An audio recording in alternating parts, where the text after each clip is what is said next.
LeBron James, at least in Houston, because LeBron James led the Lakers to a 107-98 Game-1 win over the Rockets on Saturday, finishing with 19 points and 13 assists to spark the offense. Kevin Durant was ruled out shortly right before tip-off with a knee contusion. Luke Kennard had 27 points for the Lakers, shooting a perfect 5 for 5 from 3. Game 2 is tomorrow night.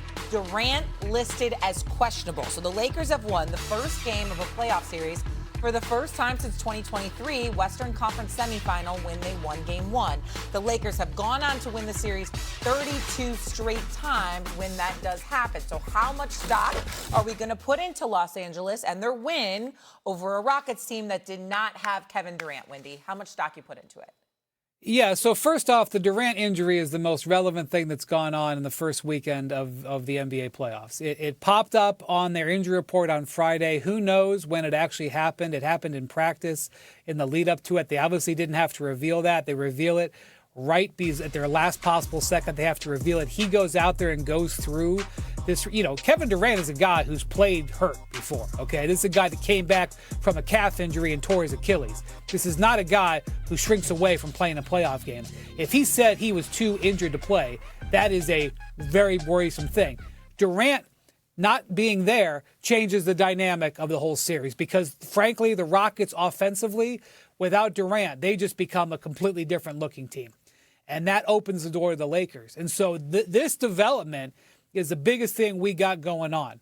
One of the most important things that will happen tomorrow here in L.A. is what Kevin Durant feels when he comes out and warms up pregame, because that is absolutely a game changer. Having said that, this game, Stephen A., was wild. And I'm not talking about the nature of the back and forth, because LeBron James has been winning games like this since he was in high school, playing against teams that are camping down on him and distributing the ball out to shooters. This just happened to be the latest. Luke Kennard. There's literally a line. I could go back to the year 2000 and list you names of shooters that he has won games with by setting them up and taking advantage of his gravity. What happened in this game was so unusual. How about that the Rockets took 27 more shots in a game they lost? That is just unheard of in a playoff setting. How about the offensive rebounds? 21-3. 21-3, and you lose that game? That's incredible. How about the Lakers only take 19 threes? They go 10 of 19. That's awesome, but only 19. I mean, Luke Kennard, my first note, that was an awesome performance. Luke, shoot more. My gosh, if you're going to shoot like this, shoot more. The Lakers need more. All of the indicators of this game said that this should have been a Rockets win, and the Lakers were able to pull it out. And now they're pulling it out with uncertainty over whether or not we're going to be able to see Kevin Durant, or if we're going to see what percentage he's at. This, to me, is the most interesting thing we've got going on. Can Luke Kennard keep this up? By the way, DeAndre Ayton completely outplaying Alperen Şengün. Great performance from Ayton. Absolutely unacceptable from Şengün, Stephen A. This is where the focus is. Sometimes at ESPN, we are guilty of putting the spotlight on the Lakers when they don't deserve it. They deserve it right now. This is a fascinating series, a fascinating situation that's developing here. What an indictment against the Houston Rockets. What an indictment. First of all, I almost collapsed when I saw right before the game Kevin Durant gets injured. Who the hell did he bang knees with early in this week? They should be exiled from Houston. How the hell do you let that happen? How do you let Kevin Durant get hurt? He ended the regular season healthy. He was ready for the playoffs, and he gets hurt practicing against the teammate. Who the hell was that teammate? I want to know who he is. You understand what I'm saying? Let him ban him for the rest of the damn playoffs, for crying out loud. You got to do everything you can to safeguard KD Trey. He's everything to this franchise. Without him, they're nothing more than they were last year. He's the difference. He's the number one offensive option. He's the reason, okay? You had expectations this year. You can't let anything happen to him. You got to put him in a bubble, wrap him in some foam, do something, do anything you can to protect him, to make sure he's ready. Because without him, they're not winning this series at all. Even without Luka Doncic and without Austin Reeves, they're not winning this series without Kevin Durant. LeBron is just too great Even at this point in time in his career, he's just entirely too great for them to go out there and lose to a Houston Rockets team without Kevin Durant. Now let me accentuate your points even further, Wendy.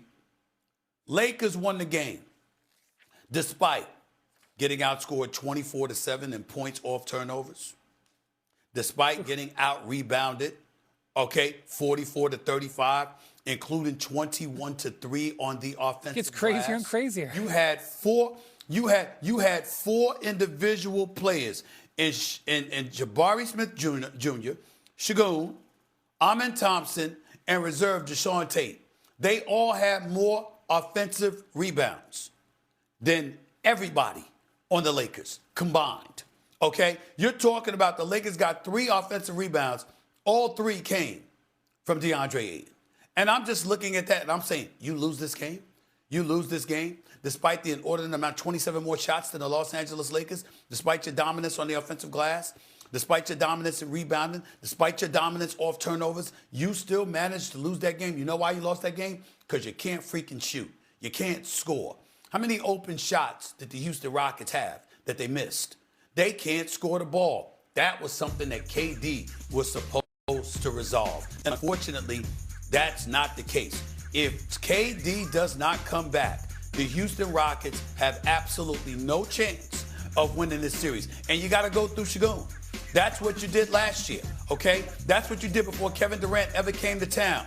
You have to go through him.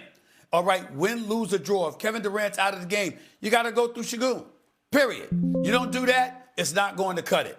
And the rest of these dudes, they just need to spend their off seasons learning how to shoot, understanding that putting the ball in the hole is a pivotal part of playing the game of basketball. And they got to learn how to do it by some other means than just dunking the damn basketball. That's what the Houston Rockets got to learn to do.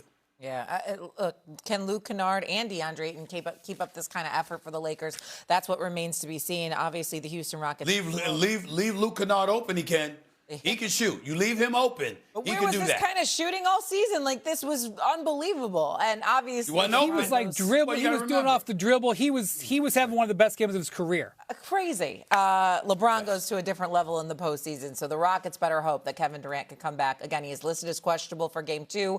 We'll keep you posted on that. Coming up here on First. Like a pain tolerance and being able to maneuver and move himself around laterally in Game 1. Luckily for Houston, LA, and us, these games are stretched out a lot more in the first round. You have a lot more longer breaks. But here's the thing, y'all. You got to see a little bit with Stephen Curry. He had that great game against the Clippers. You turn back the clock, the next game he looked like a 38-year-old. Kevin Durant has played 78 games this year, and he is 37 years old. Old man injuries happen to old men. I don't know why we keep expecting things other than what's in front of us. I know LeBron is the anomaly. Let's put LeBron somewhere else. Fair. But Kevin Durant is 37 years old and has had to carry this offense all season long. To his point, they play Sunday, then Tuesday, then Friday. So there are a lot of days off in here. If he doesn't come back or isn't at his, why are you doing this? You're right. No is the answer. The Lakers are going to win the series. Yeah, you don't need to get that question out. If KD's out, then it's a wrap. That's done. Okay, so now all of a sudden, hold on, let me get a little excited here. Here we go. Let me get a little excited. So now all of a sudden, the Lakers, with a lot of rest and a lot of time, come out of this series, and all of a sudden, there's Luka, and he's back, and he's feeling a little better, and all of a sudden maybe he's on the floor again in a round 2 scenario, and LeBron has looked awfully good here. I mean, are we getting a little interesting with the Lakers? Yes, it's interesting because they would be further ahead than most of us thought they could potentially get. But they're going to get OKC in the next round. So, right? That's I literally supposed to be like, Greedy, who are they going to get in the ultimate next round? buzzsaw. See, that's where falling from the 3 to the 4 will wind up being their undoing. Not that San Antonio looks easy to beat, but I would have given them some conceivable chance. You know what this is, Greeny? I'm going to borrow an NFL term from you guys. Go. This is overreaction Monday. Okay, go. We are overreacting to everything on these one-game sample sizes. Luckily, this is not March Madness. These 7-game series take on a life of its own. The Lakers hit a lot of three-point shots. Luke Kennard hit a lot of shots in Game 1. Houston's defense did not come through. Now, granted, I believe KD is going to come back this series. Granted, they're without their starting center, Steven Adams, without Fred VanVleet. They were a troubled team to begin with in round one. I'm just saying, let's not act like It's an overreaction that if KD is not available to play, the Lakers are going to win. But yeah. But we're That's not assuming, overreaction. No. I'm saying in general. I feel you. I'm speaking fluidly. Oh, okay. I'm speaking I just didn't fluidly, overreact. Monica. Me and Greeny dealt with the facts. That's He all I'm said, saying. let's get excited. Okay, that's fair. Well, let's at least get interested in what the Lakers are doing, and let's at least say this. Can we at least just say this? And we just live in a terrible world now, because we live in a world where you cannot praise someone on social media anymore without it automatically being turned into a suggestion that you are denigrating someone else. But what I posted yesterday on social media is just simply true. LeBron James is playing at a level at his age that we have never ever seen in basketball before. The greatest postseason performance by any player over the age of 40 in NBA history, and it's not close, is Kareem Abdul-Jabbar in the '87 playoffs. The Lakers played 18 games. They won the championship that year. He averaged 19 and 7. I watched every minute of every game they played in those playoffs. Kareem is an all-time great. He had 2 first-ballot Hall of Famers in their prime on that team in Magic Johnson and James Worthy. Kareem was terrific. He was the third option on those teams. LeBron James is playing. He won't make it to 18 games in this postseason, but he is playing at a level a year older than Kareem was then, at a level we have never seen. So let's take a moment and just appreciate, without turning it into a debate about anything, just take a moment to appreciate that what we are seeing is something we have literally never seen before. I think you're right to point that out.